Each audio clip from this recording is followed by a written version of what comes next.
too. I'm going to get out of this light here if I can. You can use the clicker. I've got the clicker, yes. Okay, I'm going to stand over here now. So even back then, way back then, I was already working in sustainable design.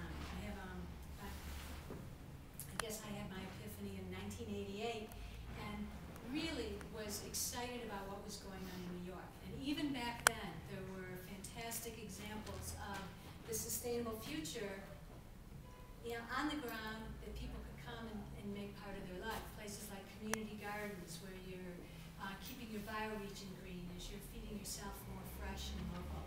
There are already community gardens building networks in communities and creating public spaces that have really been transformative for a lot of people despite their simplicity. And even then there were all kinds of mobility options in the city taking root. So, but most people didn't know about them and they weren't part of the perception of the city. So I started thinking about how can I create an image of them that would help all kinds of people make the connection to things around their block, or like Amy was saying earlier, she's new in town, she's creating her own map and looking for things. So it's newcomers, visitors, longtime residents, all of us, we become entrenched in our neighborhoods and we don't really know, we fall into patterns, but yet there's all this change happening around us. I also felt that many of these people who were making the change happen had no PR for what they were doing. And this is pre-internet time, so that we were receiving information in different ways. Anyhow, this first green Apple map debuted the first day of spring in 1992, and I think there are 145 sites on it, and it was immediately sticky for people. It was immediately helpful, and we got back tons of information and ideas, and a second map rolled off the presses not very long thereafter. We also produced our first event at the same time, and this is one of the important things that happens with green maps, is it's not only the product, but it's the process. Getting people together to talk about what belongs on the map is part of what has been its impact around the world. So here's these maps are out there, and I'm doing other kinds of sustainable design projects. I was working with Times Square as the first greening consultant at the time. Yes, it was me who said, let's make the middle of Times Square car free. Of course, they didn't do it till many years later, but it's done now. It's an amazing time we're in, that's for sure.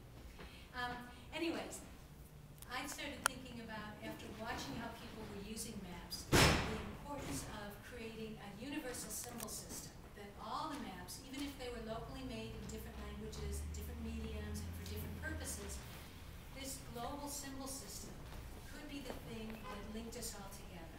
And I brought that idea with me to Copenhagen, where I was invited to talk about the greening of New York at the UN Social Summit in '95. I met with O2 Global Network of Ecological Designers, a group that's still going strong.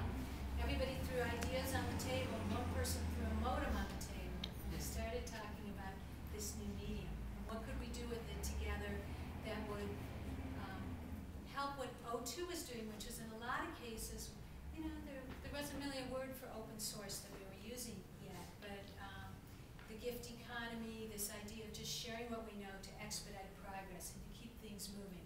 And of course, that's become so mainstream now, but then it was, boy, here's this new medium that's being taken over by shopping forces. What can we do with it? So it took about a year, but the new iconography debuted. There were events in Kyoto as well as here in Copenhagen, and all of a sudden we were on our way. So a green map basically is a locally made map that uses green map icons to showcase sustainable living, nature, culture, and society. And this definition has gotten broader and broader over time. We're now up to 170 symbols that have been universally designed. So we're in version 3 now of these symbols.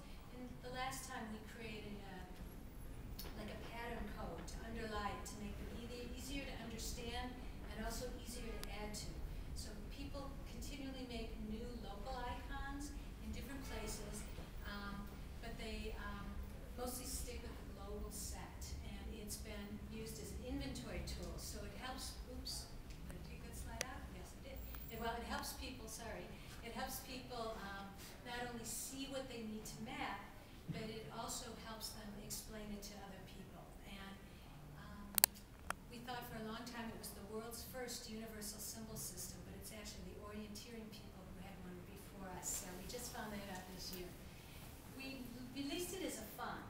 That was one of the things we did early on to make our tools easier to use with whatever skill set and software people already had around the world. So what we do in our office, which is now in the East Village, is we kind of are the keepers of the iconography and continually work to expand that set. We can develop guides that are based on people's actual experience. So we glean back from people, what have they done, what worked, what didn't work, and try and create tools, not that are going to take you step by step, except we do have those for educators. Now kids, teachers really seem to appreciate that. Most people want to know what worked for other folks and go from there.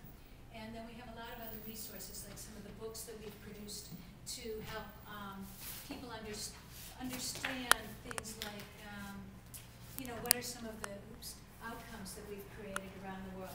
You can download these books now and sort of see what people are doing also to do things like get people together to have these important dialogues about what belongs on our map and what are we missing and what part of our community is being dumped on and how do we express this in a map that makes people feel like they want to get involved. We also have the archives in our office, so we've been collecting tons of stuff from all over the world and all kinds of mediums, and of course we're making new things all the time ourselves. By the way, our New York project has continued throughout, so it becomes an important testing ground at the same time. New concepts in how we do this work and new themes, etc. So it doesn't really matter where you are. The process kind of starts in the same direction, talking about research, getting out in the community, talking to stakeholders, meeting with your local librarian, other people who've been around a long time to find out what they know. For some